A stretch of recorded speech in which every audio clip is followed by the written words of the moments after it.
पाप हमारे माथे चढ़ता चले जाता है।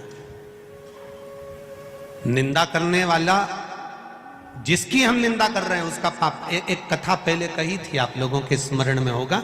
एक राजा को एक बीमारी लग गई, पूरा शरीर टपक रहा, गिर रहा, पूरा शरीर टपक रहा, गिर रहा, बड़ी भयंकर बीमारी, गल गल कर शरीर नीचे गिर रहा था। राजा ने सारे वेदों को दिखाया, सारे डॉक्टरों को दिखाया, पर राजा का शरीर ठीक नहीं हुआ। आखिरी में राजा ने विचार कर अब करूं तो करूं क्या। गुरु जी के पास गया, गुरुदेव मेरे शरीर में एक रोग लग गया, शरीर टपक टपक कर जमीन पर गिर रहा है, गुरुदेव मेरा शरीर गल रहा है, गुरुजी आप बताओ, कुछ अच्छा बता दीजिए। गुरुजी ने कहा, राजन तेरा शरीर गिर रहा है? हाँ। टपक रहा? हाँ। शरीर गल रहा? हाँ। राजन तेरा भाई था ना, वो तो मर गया, भाभी कहां है? घर में। राजन एक काम कर, जहां जिस कक्ष में तेरी भाभी सोती है उस कक्ष के बाहर रात्रि के समय पर जाकर दरी बिछाकर सोना चालू कर दे। किसी को बताना मती, किसी को बोलना मती, किसी से कुछ कहना मती, बस भाभी के कमरे के बाहर जाकर सोना चालू कर दे। ठीक है महाराज, इससे अच्छा हो जाऊंगा? बिल्कुल अच्छा हो जाएगा, जा सो। अब गुरु जो बताता है बड़ा विचित्र बताता है। दुनिया के लोगों को भले लगता है क्या शंकर जी को जल चढ़ाने से ऐसा हो सकता है, क्या बेलपत्र चढ़ाने से ऐसा हो सकता है, क्या धतूरा चढ़ाने से ऐसा हो सकता है, क्या शहद चढ़ाने से ऐसा हो सकता है, क्या चावल का दाना चढ़ाने से ऐसा हो सकता है, क्या शंकर जी के मंदिर में सफाई करने से, शिव जी के मंदिर को धो देने से, शंकर के मंदिर को साफ कर देने से क्या हमारी बीमारी समाप्त हो सकती है? क्यों नहीं हो सकती? अगर गुरु कह रहा है तो समझो, क्यों नहीं हो सकती? जाओ।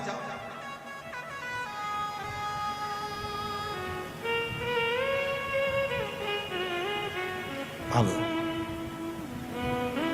भाभी के कमरे के बाहर राजा सोने लगा।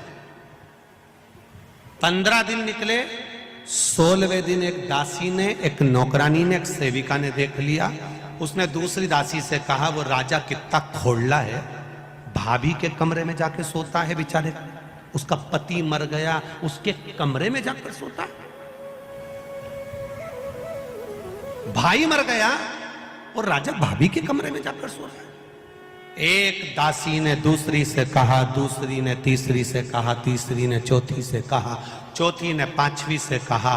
बात पूरे नगर में फैल गई। लोग राजा को गालियां देने लगे, अपशब्द कहने लगे, ताना देने लगे, आड़ा टेढ़ा कहने लगे, कोसने लगे, खूब अपशब्द कहने लगे। राजा धीरे धीरे धीरे धीरे राजा का शरीर अच्छा होते चले गया, राजा का शरीर ठीक होते होते चला गया। राजा एक नारियल लेकर, श्रीफल लेकर गुरुजी के पास पहुंच गया। गुरुजी, किसी डॉक्टर की दवाई नहीं लगी, किसी वेद की औषधि नहीं लगी, केवल भाभी के कमरे के बाहर सोने से मेरी बीमारी ठीक हो गई। कैसे हो गई?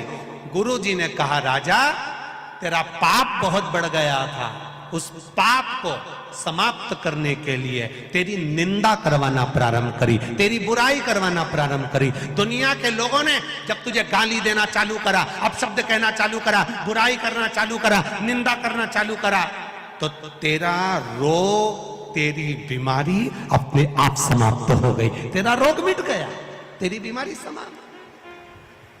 तुम देखना, अपने अपने घरों में देखना, बहू का घुटना दुख है, बहू की कमर दुख है, बहू की पीठ दुख है, बहू का सिर दुख है, बहू का हाथ दुख है, बहू का पांव दुख है, और 70 साल 80 साल की डोकरी का कुछ नहीं दुख है।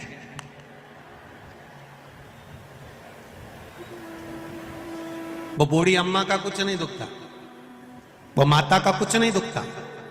कारण क्या है? कभी तुमने सोचा?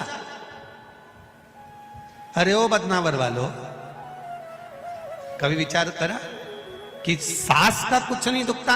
सवेरे 4 बजे 5 बजे उठती, झाड़ू लगा लेती, दांत अभी तक जोरदार, चना भी खा जाती, और तू देखे तो 2-3 बार तो कुल्ला करके आती।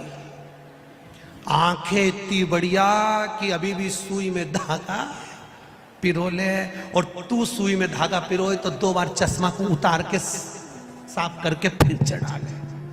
कभी विचार करा? सुबह 4 बजे से घर की बुजुर्ग माँ काम में लग जाती है। 4 बजे से गोबर, झाड़ू, बर्तन, ये वो करते करते करते करते सवेरे जल्दी नहा नुआ के मंदिर जाके फिर आके काम में लग जाए। रात को सोते सोते तक भी कोई काम बता दे तो वो काम कर दे। मेहमान आए पानी पिला दे, रोटी बना दे, सब्जी बना दे, खिला खिलू के नची।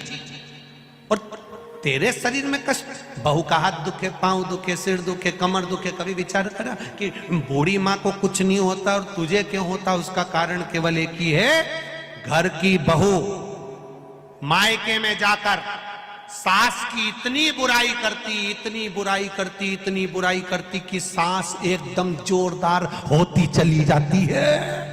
सास बीमारी नहीं होती, क्योंकि बुराई करते करते करते करते उसके पूरे रोग, पूरी बीमारी समाप्त। इसलिए सास होन आज भी एकदम ओल्ड इज गोल्ड, आज भी जोरदार। अब मेरा बहुओं से निवेदन है, सास को जल्दी निपटाना है तो बुराई बिल्कुल मत करो।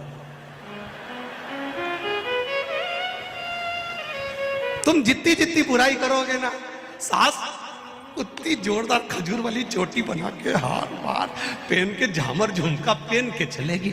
और तुम बुराई करना बंद कर दोगे तो सास भी धीरे धीरे धीरे धीरे धीरे धीरे फिर पलंग पे मिलेगी। अगर तुम जितनी बुराई करोगे उतनी वो रसोई घर में मिलेगी। जल्दी निपटाना है तो बुराई करना बंद। जैसे ही घजाई तो इतने में तुरंत दरिद्रता देवी तो भागी और भागकर पीपल के पेड़ के नीचे जाकर बैठ गई। दूसरा मुनि ने कहा, दरिद्रता चलो, ज्येष्ठा ये अपना घर है, तुम्हारा ससुराल, चलो। ज्येष्ठा देवी कहती है, महाराज मैं नहीं जा सकती, पहले या तो यज्ञ बंद करवाओ, पूजन बंद करवाओ, पाठ बंद करवाओ, अनुष्ठान बंद करवाओ, तब मैं तुम्हारे घर में आऊंगी। क्योंकि दरिद्रता उसी के घर में प्रवेश करती है जिसके घर में कभी पूजन पाठ नहीं होता। तो मैं इस घर में जाऊं कैसे? इसके घर में तो पूजन पाठ हो रहा है, मैं नहीं जाऊंगा। भगवान नारायण ने लक्ष्मी जी से